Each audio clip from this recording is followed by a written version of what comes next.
There we go. Good morning, everybody. I forgot to put my microphone on. Happy day. What is it? Wednesday. Wow, week is flying, man. I plan these shows out, over the weekend and stuff, and I'm like, we're gonna go in our rhythm, and before you know it, like the week is halfway through, and I'm already kind of into the groove here. So, hope you're doing okay. We had an interesting morning today, and I'll call him out in a little bit, but Joe had a nice run today. Good to see that. So let's say good morning to everybody. Holy roller, psychology or psycho, either way I'm in. I gotta preface this day, and I guess this whole kind of like rest this week and part of next week. I'm not a psychologist. I don't pretend to be one. I'm giving you my views on it, and this is just kind of the way that I see things. So don't take what I'm giving you here as medical advice by any means, or I'm not trying to analyze anybody. I'm just trying to give you some observations and ways to sort of help categorize yourself as we go here. So just take that little caveat as we go. But yeah, good morning. Good morning, Dan. Good to see you again. And of course, Lou. Got to talk with Lou over chat last night for a little bit. Lou made a great point during the show last night that I want to make sure we talk about today, because when you get into the conversations around DI, there's so many dogmatic things that people say and things that people just don't understand. And Lou, I think, captured a piece of that very well last night. So I want to make sure we talk about it. Matter of fact, Lou, put your question, comment back in the chat here today. I'll put it back up and we'll talk about it a little bit. Good morning, Chris, and Victor, of course, is here, and Kevin, who had the drop the mic post in the Discord the other day. Good to see you here, pal, too, and Chris, of course, both Chris's, Texas Dicer, and my friend Chris, the DJ. And Chris, put it in chat. Are the Birds going to win this weekend? Do they have any shot at all, or is that team completely imploded? What's happening to the Eagles, man? Are they imploded, or like what? Are they quit on the coach? What's happening there? It's hard from Seattle to know what the hell's going on. Seattle, we have our own problems. Our team imploded for a short period of time, and they rallied at the end.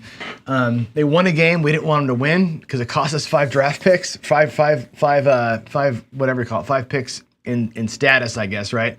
And they're going to keep their damn coach, right? We're going to keep our coach. We should be switching coaches over here in Seattle. It's time to go into the new era, but I think Pete's going to hang on to that job. Chris says, tune in tonight. They are in shambles. Yeah, man. I mean, from afar, it sure as hell looks like they're in shambles. I'll tell you what. So, Jen says poor Eagles. I don't know about poor Eagles. I feel like, and this is something that would happen in D.C., right? Rivera's a great coach. I think Sirianni's a good coach. I think Pete Carroll's a good coach. But at some point, the messaging don't hit. You know what I mean? In Seattle, we ran this gamut where Pete has his way, and the old guard, the old Legion of Boom, that era of team, the message stops hitting, and you gotta like replace, get new guys. I don't know if Sirianni's in that same spot where the team has quit on him or what, but boy, oh boy, that team, a lot of injuries, obviously, right? But they went down in freaking flames, and it's not been fun to watch. I can tell you that. So, and Jen does still owe the song and dance from last year. All right, let's get into the meat of the matter here today. So, the DI kickoff happened last night with Jeff and Ed and Gargoyle. It was a good show. Good way to kick it off. There was no throwing last night. They just talked about stuff. And I thought they raised a couple of really great points, specifically around the percentage. I think this is a point that is not always well understood, which is, and I think Gargoyle, to me, kind of says this better than almost anybody, which is, what percentage of DI is actually the dice? And I think there's a interesting little metric there. And I'm not sure that 15% is what he said is the right number. Who knows what the right number is, right? But what his point was that it's not all about grip, backswing, release, it's not just set, grip, release, landing, right? It's the mindset of it. And this is kind of what I'm doing with this part of our series here. The mindset is a big part of it. And the mindfulness that it takes to be doing that, like the discipline it takes to get up like we do every morning, throw our dice, get our sets going. I'm out in the garage for half an hour usually before I even start the shows. I'm practicing, I'm getting my stuff in. I work at night in the garage on my throws. It takes a lot, right, to do all that. The mindfulness around that, and that mindfulness around getting your shot right carries over into other things. That mindfulness leads you to be more mindful of your money, more mindful of how you bet. And when you're a disciplined person, everything becomes disciplined. We're going to have a big talk about discipline here in a couple of weeks. Maybe next week we'll do it. And I think discipline at the craps table or the roulette table or whatever table game you're playing is so important to winning or not losing as much. It carries into your life. And when you start living a disciplined life, I think it carries into everything that you do. And that's the point that Gargoyle was making last night, which is like the way you manage your money, the way you exercise discipline, the way you work, the way you practice, all those things, right, are part of the journey, right? And with a DI, he's saying, yeah, the throw is important, right? How all that works is important, but really everything else is the thing. If you have everything else, then you can pour time and energy into the toss, right? But you need to be marching down the path. And that was, to me, the biggest takeaway last night. They talked a lot about recognizing charlatans and recognizing people who are trying to sell you, I always say selling wolf tickets, and I'll call people out. I mean, I don't care, bone thrower, king dice, these guys that'll tell you they've got the secret sauce to do it. Koga Ninja's another one, right? Buy my $750 DVD and I'll make you a better thrower. You got to sniff the bullshit on some of that stuff, right? Whether you believe in dice influence being possible or not, I think that these guys will give us more facts, more of their experience, and less of the asking you for money, which is that's your first kind of key, I think, on some of these things, right? So they did a good job of highlighting that. They didn't really want to talk names, but you know who they're talking about. They're talking about the obvious guys. So that came up last night. I got called out a little bit in chat by Alfredo. I'm not sure why. I'm going to talk to him today about that. But you know me. I have feelings on DI, and I've shared my feelings with you. I'm all in on the journey, right? I'm working my butt off to see if I can do it and be better at it. I'm sharing every single roll. I do all of it, right? I am more transparent than most people probably are with this stuff. But I'm still healthy skeptic whether it can be done. Like I know that my throw can do it. I've seen it. I've shown you the slow-mo. But I'm skeptical whether I can do it consistently and on a long-term basis. I'm so new at it that I haven't had that aha moment yet that they were talking about. I haven't. I've been here all over the place with it. So to me, it's like, I'm glad I'm doing it. I'm glad that I have the opportunity to practice and I'm glad that I have access to people who know stuff about it. But I'm a healthy skeptic, right? And I'm an optimistic skeptic. Let's say it that, right? I'm optimistic that I can get it done with enough work, but right now I'm skeptical as to what I can do. Does that make sense? So yeah, I'm in that. The 15% of it's the throwing. Well, good. My 15% looks like shit. Good thing I got 85% of my life in order, I guess is kind of how I could say that. But yeah, keep watching. I guess they're back on again next week. Next week they'll have Chris from Sideshow Gamble on with them, working some of the mechanics, which is cool. I want to call Joe out. Joe had, before I call Joe out, let me put Lou's comment. I want to address what Lou said last night. He said, and this is the thing, right? We were talking about when JB was on my show a few weeks back about what randomness means, right? And I say this all the time. And this is why I have my extreme thoughts on trending, right? Where I don't believe that trends happen in a random world. In random world, there is no such thing as a trend because it's the definition of random. And I think that's where the DI versus the math people have this big fight about what's random and how much random can you control. Lou says this. He said it last night. He said, truly, randomness only applies to the production of an outcome absent of the influence of any external factors as a result of the condition. True randomness does not exist when influences are applied. And this is what the essence of all this is. And I think that this captures it great. And again, to kind of rewind the thought of trending betting, right? Whether you can catch a trend or not, in a random world, there are no trends. In roulette, you spin the ball, it's random. You roll the dice, shake and bake, it's random. There's no trending that can happen because a trend relies on what just happened as an indicator of what's about to happen. What Lou is highlighting here is this. External factors can put a monkey wrench into random.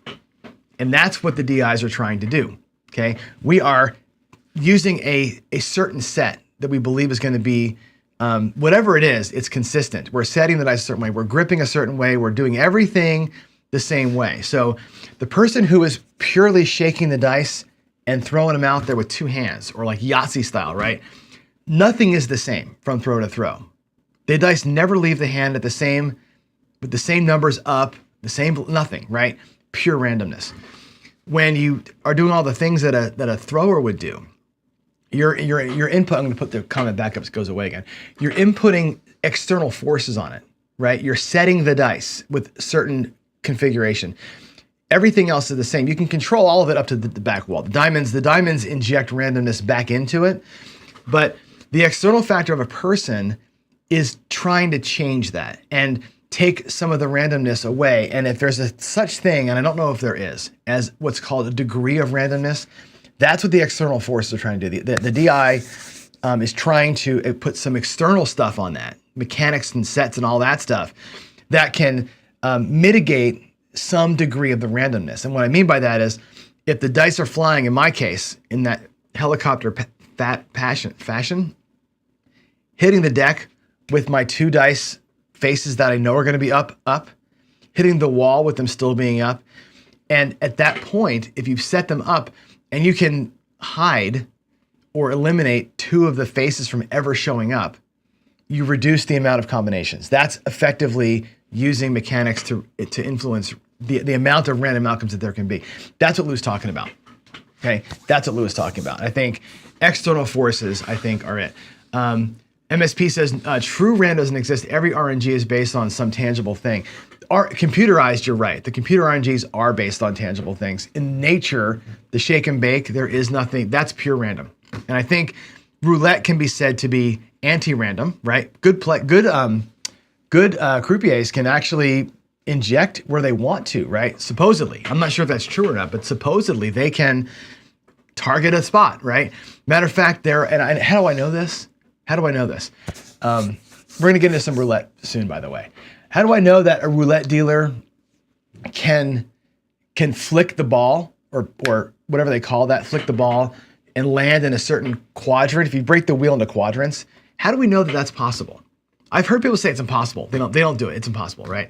Bullshit. It's totally possible because there are rules in place in the casino, just like on a craps table where they have diamond backing to force randomness on us as dice throwers.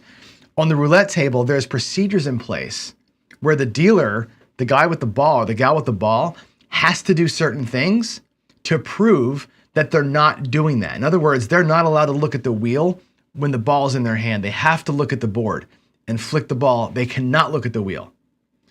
Why would they not be allowed to look at the wheel? Because they can target a quadrant if they do. So you know already that that's possible.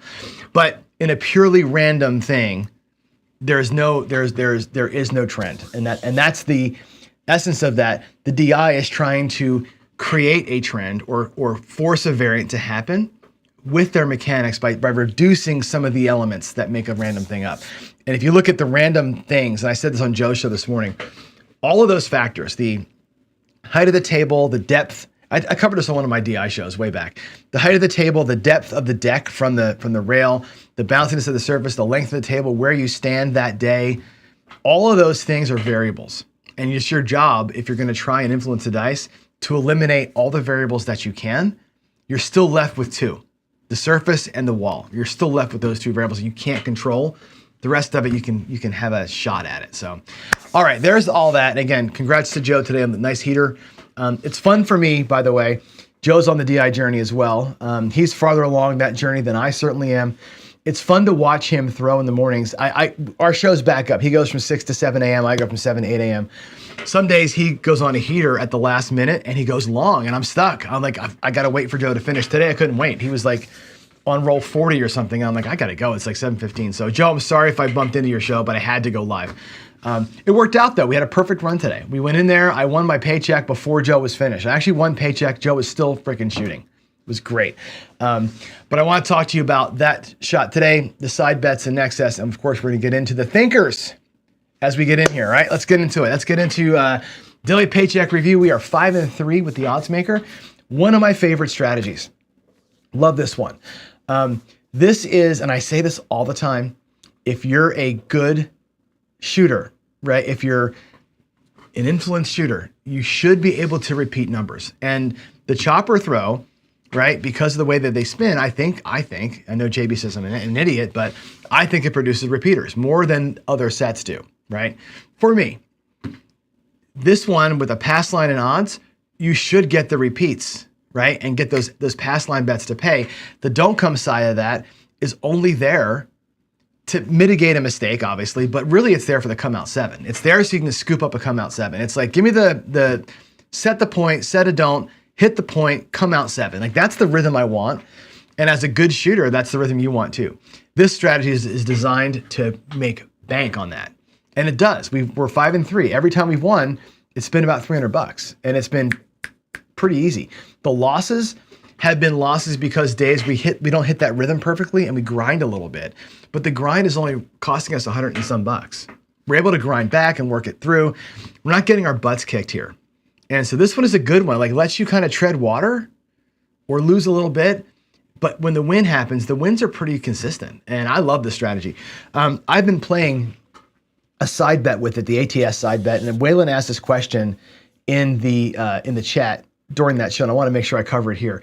He asked me, why am I wasting my money on the ATS when I could be doing a 410 ladder or something else with that extra $100? The reason for that is this. I'm going to run the ATS the entire month, 333, so $10 a shooter basically. I'm running it every day.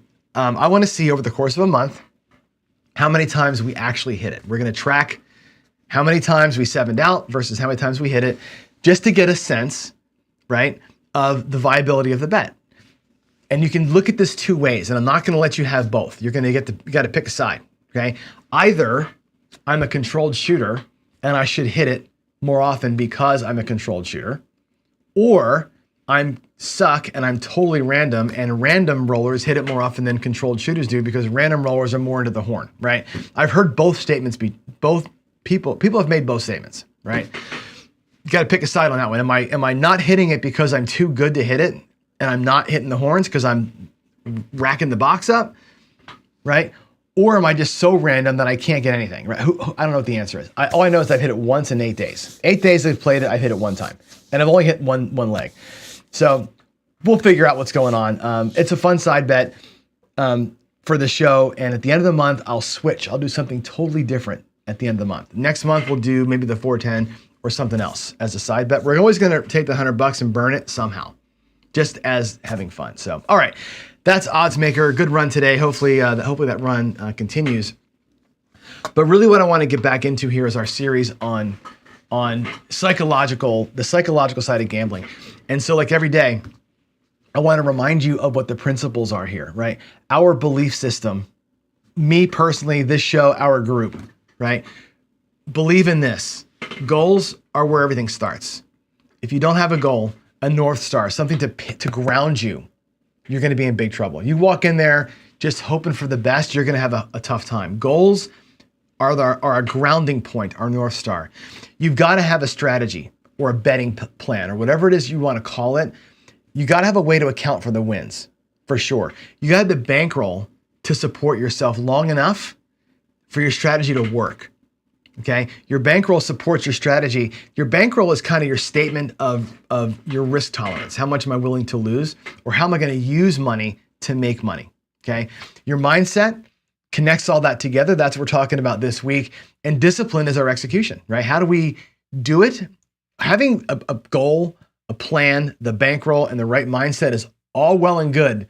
But if you walk up there and it goes bad for you and you push all in because you're a degenerate, that's discipline. You have to walk when it's bad, walk when it's good, right? I think that success here is determined by our ability to connect all of that, connect all those dots. And the glue between them is your knowledge of the game, how you understand theory, gaming theory, the theory of the game that you're playing, the math of it, really a good understanding of variance. Variance is where it's all at for me, right? I think we win or lose in how we play the variance. If you're attacking the good one and you're hiding from the bad one, understanding of variance is a big deal. And if you can throw the dice in craps specifically, you can create your own variant. And I think that's, again, going back to why people are trying to throw the dice better. So there it is. Have the balls to make informed decisions and walk when it's good, walk when it's bad. If you have a problem with any of that and you sense the danger in yourself, There's the number, 1-800-GAMBLER or ncpggambling.org. By the way, I'm going to interview the VP of NCPG tomorrow. We're going to record that interview, and I'll play it for you probably Friday. We're going to take a day off the regular rhythm. I'll play the interview with him on Friday. So that's that. All right, reality check time. And I want to frame this set of questions, this statement here, right? Does your personality match up with your bankroll and your goals? This is going to be the kind of the formative question that we have here.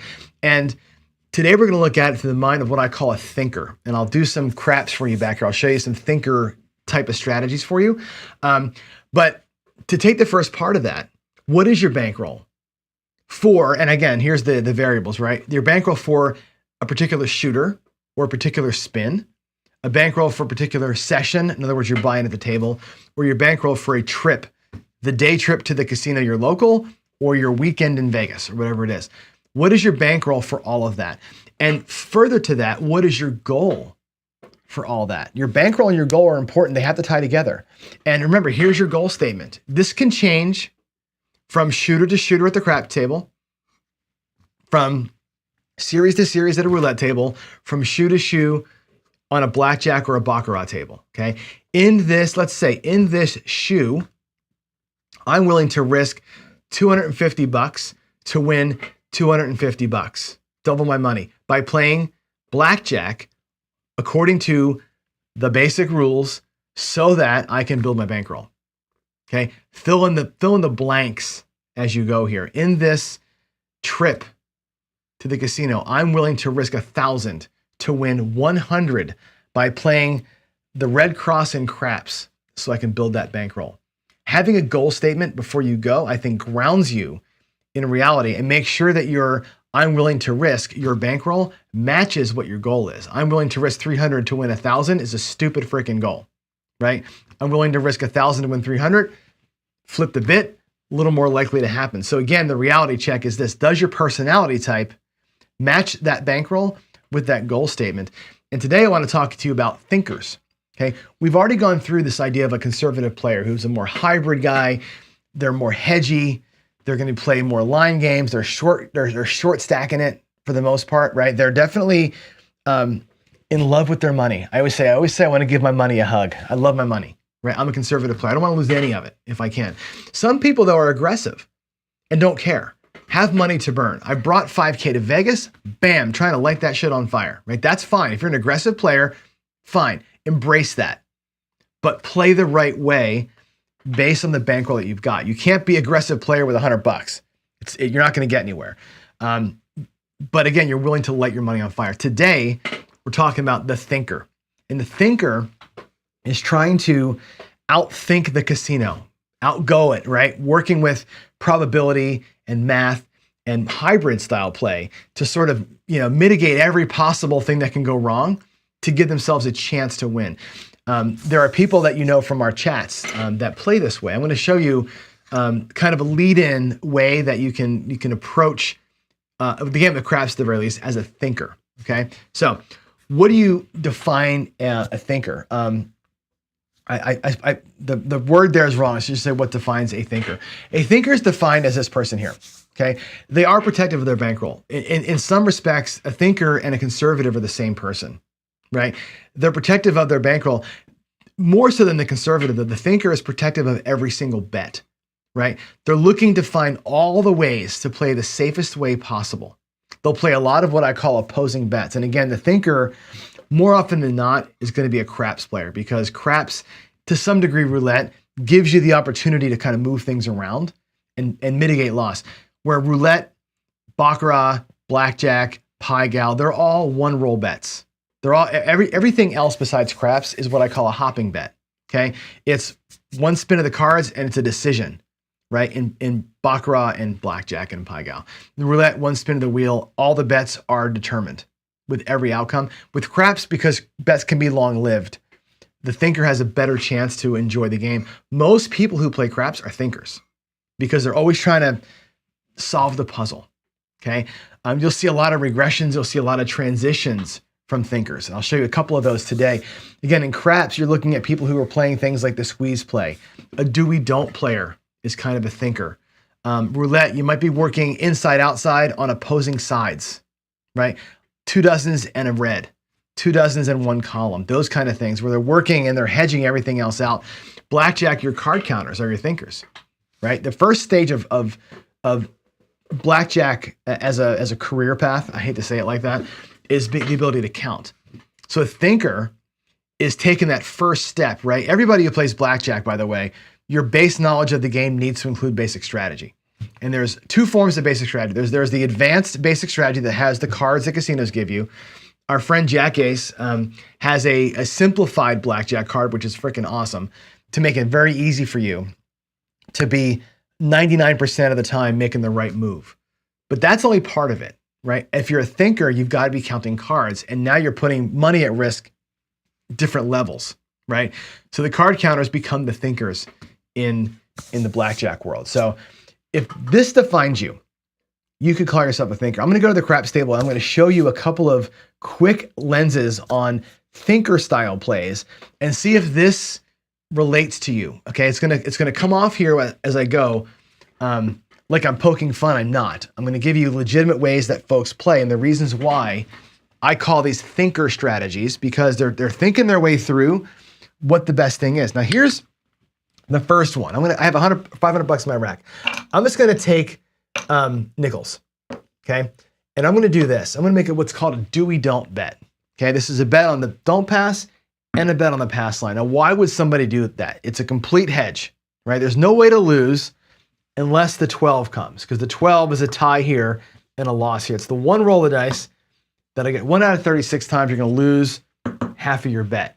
But most of the time, right, 98% of the time, you're going to be just fine with both bets. Now, why would somebody do that? Well, they're doing it because they're trying to play the math side and say, hey, look, whatever the point is, let's just roll the dice. Let's get a point. There's a 7. Here's a good example. On the 7, put the puck off. You lose the don't pass, but you win the pass line. You put that right back on. It's a tie, right? Looking for a point. We got a point of 6. Now, the 6 is a great point for the do player, for the right side guy. So you're going to say, hey, look, because I got a great point, let's go ahead and take max odds behind the line. We'll do 5 times odds behind the line. What do you have at risk here? Only the odds are at risk. This is a no-risk play. If the 6 comes, you lose this, you win that. If the 7 comes, you lose this, you win that. Okay? Those 2 bets are opposed. They don't count. That's a tie. You're playing for that. And the thinker says, well, in order to get this, which is a pure odds play, there's no vig on that bet that would actually win you 30 bucks if it hits, right? That's no house edge. You're playing for a 0 house edge game, which in any game in the casino, there's no 0 edge bets. You can get to a positive edge in blackjack by counting and bet leveling. In craps, the only way to get there is here. That's a 0 house edge bet. If the point becomes a 10, you might say, well, that's the worst bet. I'm going to go ahead and put 30 bucks, which is your 3, 4, 5, or right there on the 10 as a lay bet. And again, it's the best. This is a 0 house edge bet. If the shooter rolls the 10, okay, take that out of the equation. These 2 bets would tie. You lose 1, you win 1. That's a thinker play, right? You're going to play for the 0 house edge bet only. That's a thinker move. If a point gets established, we had the 6, right? And you were out here. You could do the same thing here. Come, don't come. And let those bets both travel. And then make the same decision up here. We'll take the lay up here and let these 2 bets essentially be a tie. That's a thinker play. That's purely looking at lowering the house edge with some kind of a smart or thoughtful play. Okay, that's an interesting way to kind of approach. Now, another thinker play might be the person that wants to play a little bit of hybrid. Okay, what if a guy wants to go, let's say $10 on the don't pass, but doesn't want to risk the 10 bucks? They're afraid of that risk. Well, they're going to have to do this. They're going to go with, let's say, a $40. That's actually we'll do 30. We'll do skill and lucks. $30 lay bet on the 9. Okay, why $30? Well, $30 pays 20. Okay, against your 10, the come out 7 with the puck off becomes a profit center for you. But really what you're trying to do is get that bet established. Watch this. We're going to go, well, let's do a come out series. Let's just do a roll. There's a 7. You lose the don't pass, but you win 20 bucks on your lay bet. Back in the don't you go. $10 in profit. Isn't that nice? There's an 8. Now we catch an 8 as a point. Okay, we don't need to lay anymore, right? But what you can do is now lay against the 8. Move the lay bet from the 9, which was your come out protection, to save this don't. Move it to the odds against the point, and then go across 52. Okay, we'll take our $52, we'll put $3 back in the rack, and we'll get the rest of the board covered. 1, 2, 3, 4, 40, 50, $2 across. You got 10 here, you win 25 there, so you've got $35 in protection against the 52. It's not a perfect hedge, but you're a little bit opposed.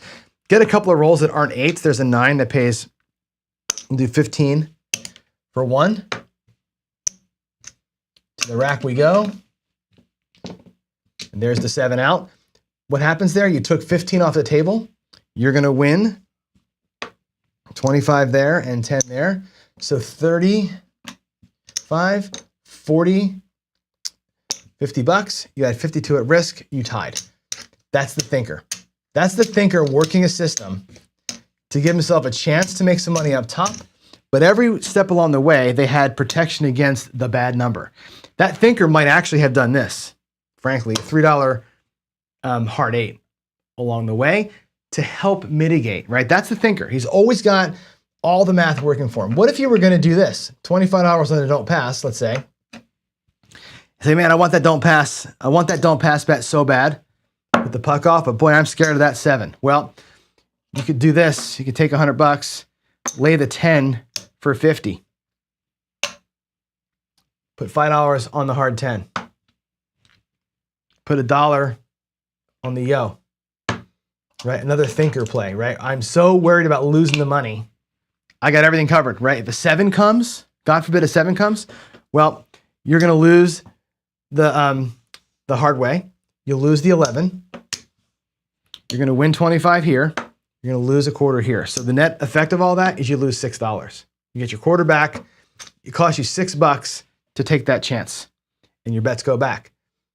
Hard 10, and the yo goes back. If 11 happens to come, you lose nothing here, right? You lose your quarter. You win 30. Back you go, and back you go. Again, working because they want this. They want to get a point. What's this roll number? There's a 3, whatever, there's a 9. Okay, we got a 9. They're looking to get that. So all this can come down. You lose the hop on the 11, but everything else comes back. Cost you $1 to get this bet set. Thinker. Thinking about all the ways I can lose, covering every way I can lose, keep my bet safe so I can get to the spot where I want to be. That is the thinker play. Do everything you can do to protect the bet that you actually want to play. I want to play. I want to get here. I want that flat against that number. But to get there, I don't want to risk the 7. I don't want to risk the 11. So I do everything else I can do in my mind to get myself right. Okay. And again, I'm not putting that way of play down at all. I actually play that way sometimes myself. The point of the discussion, though, is if you're an aggressive player, you don't care. The aggressive player here has money to burn. They're not going to do all that mess. They're just going to go with the don't pass and the max odds, shit run or go blind. They're just going to burn the bankroll, right, and not worry about the hedge part of it because they don't want to experience the bleed of that $1 or that $6 every come out. They're just going to go for it with all the gusto. Because the problem is when you do this, we have this situation here. You could roll a 10. And 6, 4, 10 takes $50 from you, and now all that work was for nothing. You got to go back and redo it all. So there's a look at the thinker on a craps table. And again, I'm not saying I'm not judging it at all. I'm just giving you an example. Let me go back over to here again of what that style of play looks like. Okay, if you're trying to outthink the game, okay, you're looking to be hedgy. You're looking for safety. You're looking to get your bets in a great spot. Another thinking play, but let me go back. I want to show you one more. One of my favorite thinker plays is this. This is one of my all-time favorites. I've had difficulty getting it to work on the regular because there is a problem. But let's do this. Let's do the Skill 66. My friend Dylan from Skill and Luck. This is a great thinker strat. There's no hedging here. You could hedge, right? You could do all that work we just showed you and end up with like a $25 don't and let's say the point is 10, and maybe you'll do like $100 in odds, right? Something like that. To win 50, 75 bucks, you have $66 out here. All you're trying to do here, by the way, is let's say that the 9 happens to was what rolled. Great, that pays 21 bucks, right? And the thinker adds $1 to it because it's a perfect press. $22 inside press. Now watch what happens. This is so cool. Let's get another, watch, I'm gonna throw a 7 here. But let's get an inside number. 3, 5. The 5 hits for $28. Watch this, 28 bucks. If I regress myself down to $44 inside, let's take a look at what comes back. There's 5 whites. I'm gonna get a nickel for that. There's 5 nickels. I'm gonna get a quarter for that. And there's 50, 60, 5, $66, which was what I started with out here. That comes back to the rack. Okay. I also have $6 in profit. That comes back to, I'm $6 in profit. I've got $44 in bets. I can take back my $100, and I've got this nice anti-10 bet, which is a beautiful thing, right?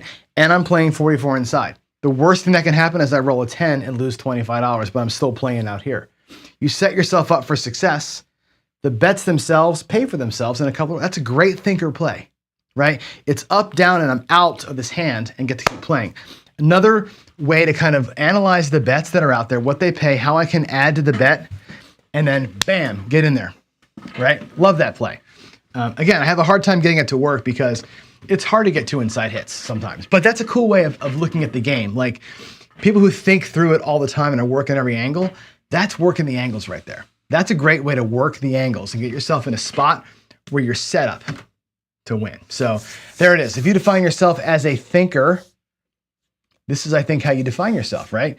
Protection of bankroll, protection of your bets, looking to be safe as quickly as you can. Sometimes you have opposing bets to get that done.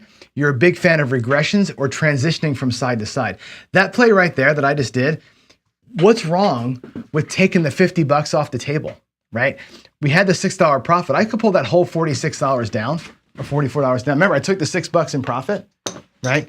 The skill 66, when it's all done, all that can come back, right? That gives you $50 in profit, folks. That's a boom. There's $50 in profit off the table, and I can transition from 2 hits, $50 in profit, and now I'm left with a don't pass against the 10.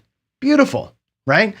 You rack up 50 and you stick it out there and let the don't pass work itself through. So it's awesome, right? Those are the kind of things that I think the thinker thinks through, that the aggressive player just doesn't care. The aggressive guy just gonna go 44 inside and press that thing to the ceiling, right? The conservative guy is gonna go $50, done.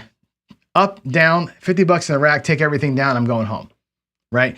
That's the difference between the conservative, the aggressive, and the thinker. The thinker takes that to another level. He sets himself up for that longer run. So anyway, there you are. There's your look at that. Let's go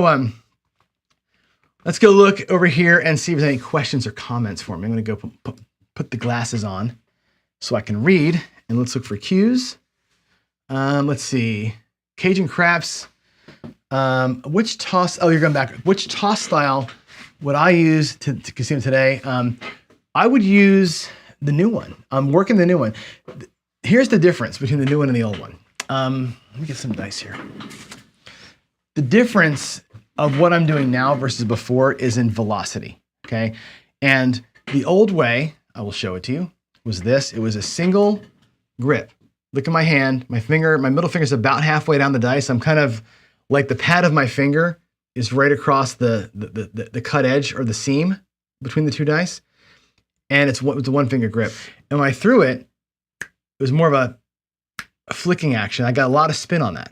And the slow-mo that I showed you with that throw, you can see what happens with it, right? They're spinning really fast and they hit the deck and they skip off of it like a Frisbee.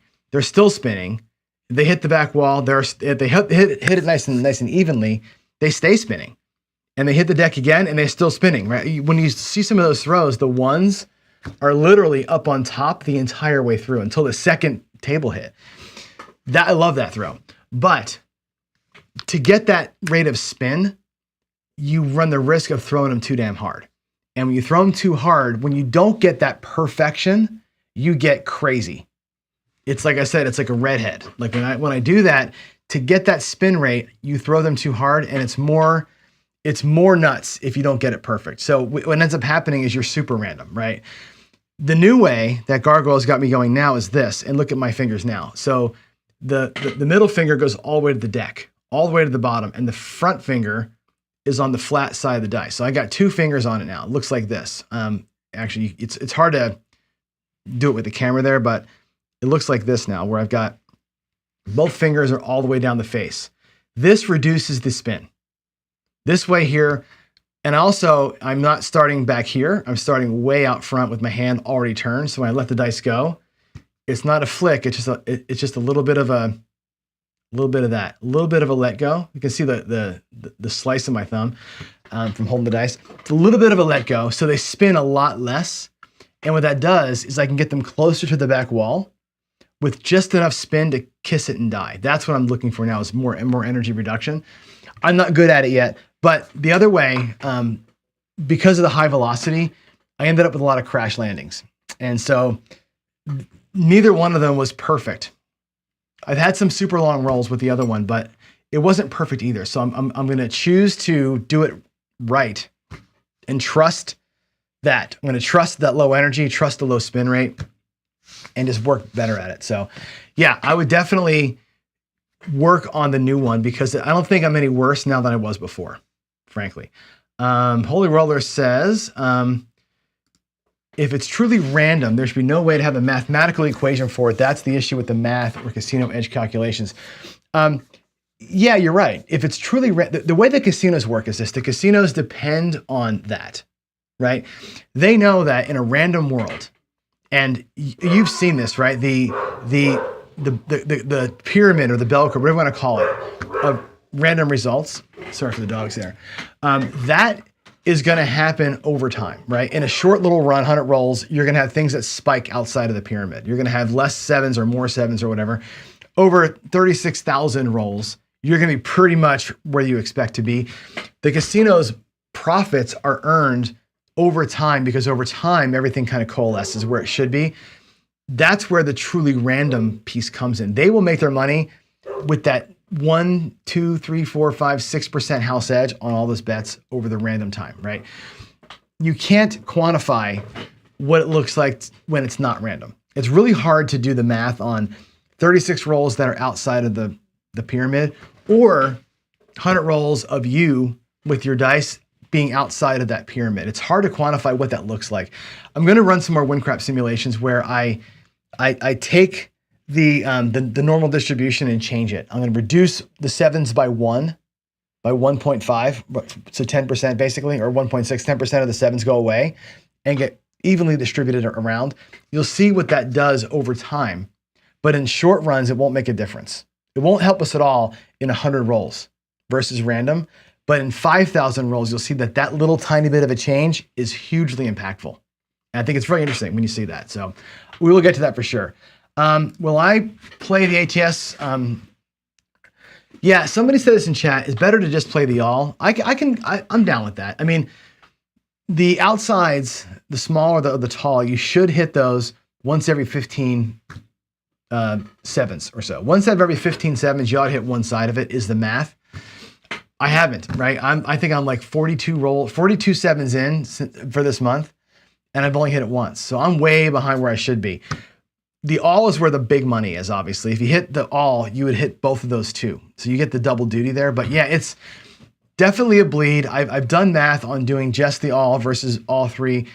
Ultimately, it doesn't matter. It's going to be a losing prop for you no matter what, unless you're hitting it more often than you should. You got to hit it more often than expected. But the all is 1 out of every 102, I think, or something like that. So I'll probably never hit that at all. Matthew Jones, what would I say the best thinker strategy?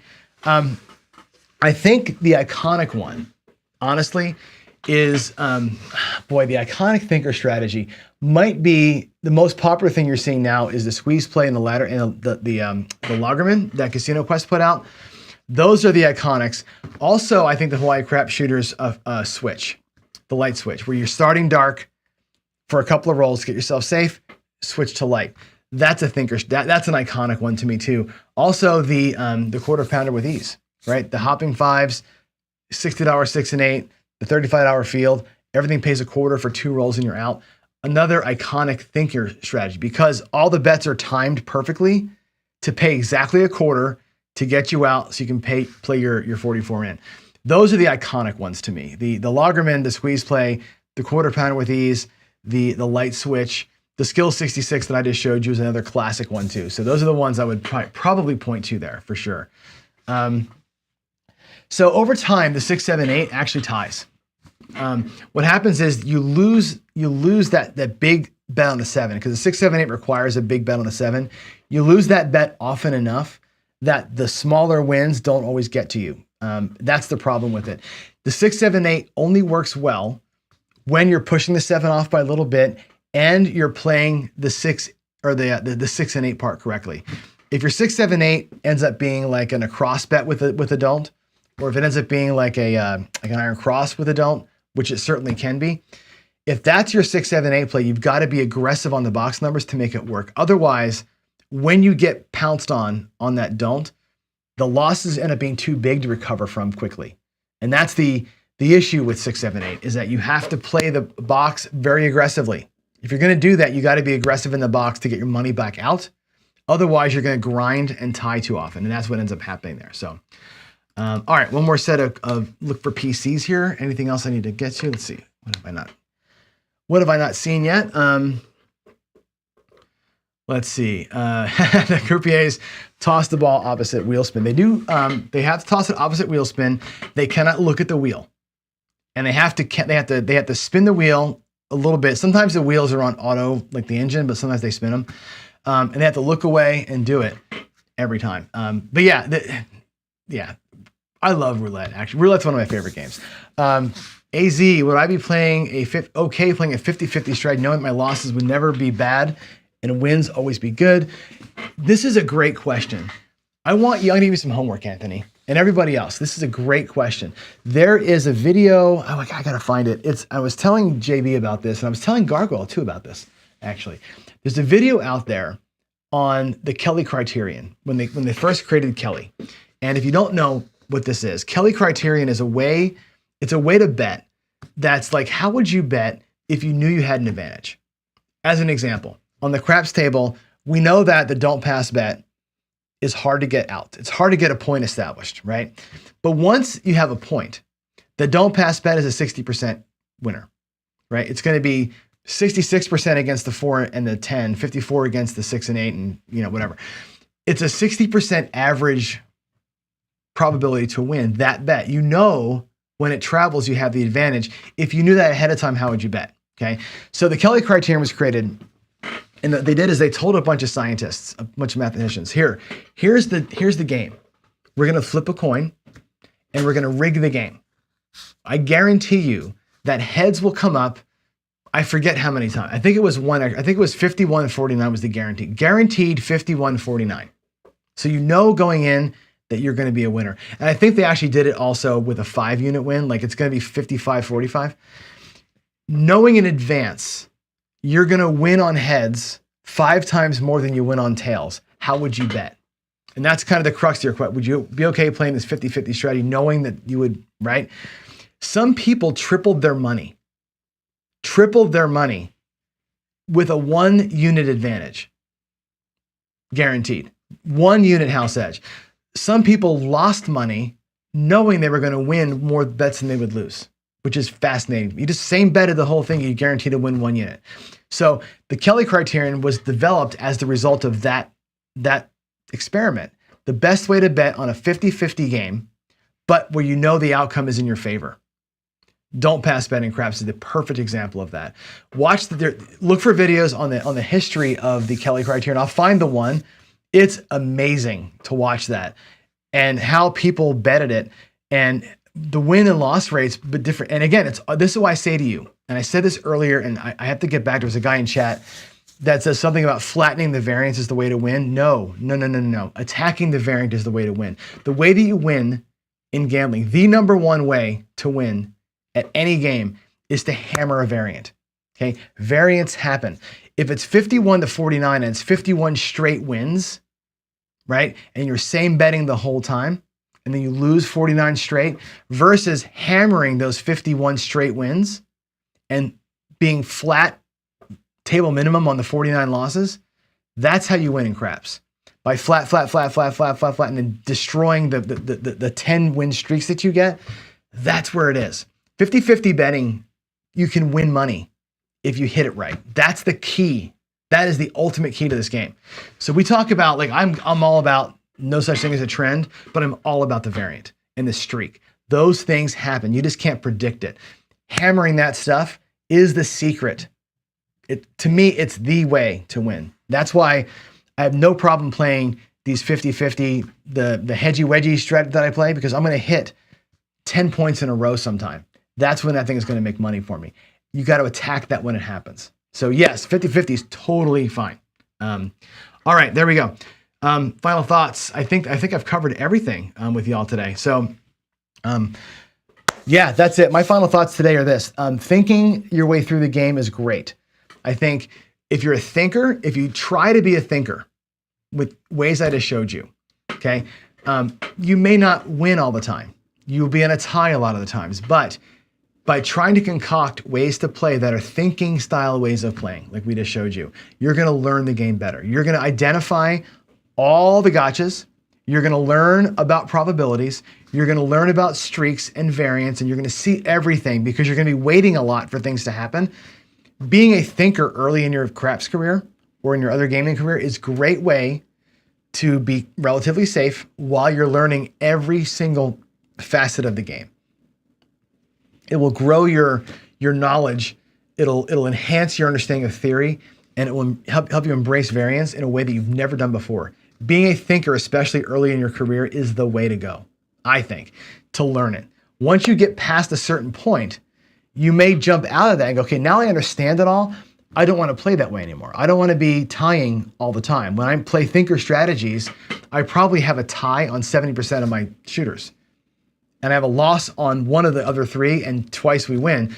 It's a tough way to play, right? I've grown into a player that's more low level to start, but aggressive as we go, versus trying to piece my way through it. But that's just my evolution. Your path may be different to that. So, okay. How about us overthinkers? You can overthink it. If you overthink it, what happens is you can get hurt, right? We tried a thing called the unicorn a while back, and there was a play put out there that was a $900 lay 9 and a $500 don't pass bet, right? Which is a lot of risk, right? You whack a 9, you're down nine bills. The point gets set. Now you have a $500 don't. You can go out there at like 480 across. You take your one hit and it all comes down, and you're playing 160 across for free. That could be considered overthinking it because you're putting so much bankroll at risk to get a tiny bet out there. Really, at the end of all that, 900 lay 9, $500 don't pass, 480 across, regress to 160 across. You're still only up $5 at that point. The next hit, roll 3, you get $35 and they 7 out. All that money at risk for a $35 win feels to me like you're overthinking it. I love the idea, but it feels like an overthink. Does that make sense? So I hope that answers your question. My final thought might be just that. Don't overthink it, but think through it. Think through it. It's so important, I think, to use the tools that you've got to learn the games. And again, in roulette, you watch CEG with all the money everywhere on the table. They're thinking through every possibility, right? When I get to roulette on this show here, we'll do some of that. I'm gonna wind that back and simplify that game for you in a way that you've never thought possible. Roulette can be complex like craps. It's actually a super simple game. Roulette is very, very easy. Very easy. But we overthink roulette way too often. So, all right, that said, guys, I'm out. Happy Wednesday. Thanks for being here. Again, love y'all. God bless you all. And I will see you in the next one. I'm out. Bye, all.